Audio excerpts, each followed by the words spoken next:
آخر کې زه خپل قوم نه هم د خپل قوم ټولو جوانانو مشرانو نه او د اهل سنت قوم ټولو ذمهدارو مشرانو نه زه دا اپیل کوم څه رڅوی که ریاست نشته یا یې ذمهداري نه ګڼي یا نه پیږو څه موږ څه پالیسۍ شکار شوي یو خیر دی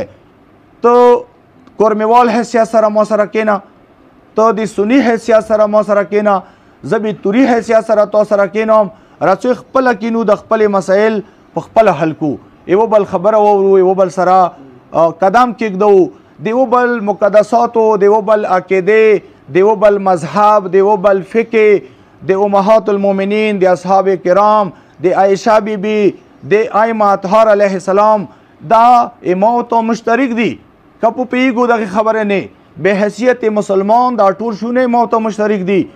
رڅوی دا خبرو نه راوځو کورمیوال حیثیت سره سني و شیعه کینو پښتو کې د حکومت وایي چې ته مونږ بالکل وریا کېنه د ایمو دي مسله دی بلشخیل مسله کې ما سره کېنه ګیدو مسلې کې زه کېنم وزګړي مسلې کې زه د سره ناست یم ته ما سره کېنه چې ته ته ښایي کورمې کې بشرا دی امام منځ کې دی زه توري منځ کې انجمن حسین حافظ نه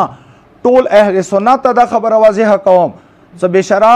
د مو د پیشنمازانو د حکم په مطابق د توري منځ کې دی ادي تحفظ مو واجب ګڼو دای مو قومي پالیسی نه دی ته بشرې نه خدای ما وکا د توري دا مزاج وي څه د بشرا مو وایو یا د سره جنگ وکړو خو زه دا گزارش کوم د بشرې قوم ذمهدارو مشرانو نه څا جیددي خلک دي ذمهدار خلک دي هغوی مشران ښه خلک وو هغه توري سره یو ښه وخت تېر وو زه راته ته داسې یم چې ته توري سره ښه وخت تېروه ته توري سره ښه وخت تېروه انشاءالله انجمن طرف نه قوم طرف نه ټول توري طرف نه به تا سره انشاءالله یوه ښه رویه کېږي مدګي جنګ زه شکرګزار یم د هغو خلکو څوک مشران ما سره لوړ دي یا بشري طرف نه فرض که کومو مشرانو د هغوی قومي کمیټې کوم تعاون کړی دی یا بېګا صوره د اهل سنت قوم مشرانو کوشش کړی دی هغه ټول قوم طرف نه شکریه ادا کوو مو غواړو دا چې جنګ د بند شي بلشخیل جنګ په کار دی بند شي مزید نقصان نه وشي او کینو خپلې خبرې ته خپلې خبرې ټیبل باندې مذاکرات وایي جرګې په ذریعې کورمیوال حیثیت سره یو بل خبره واورو او ښې طریقې سره یې حل کړو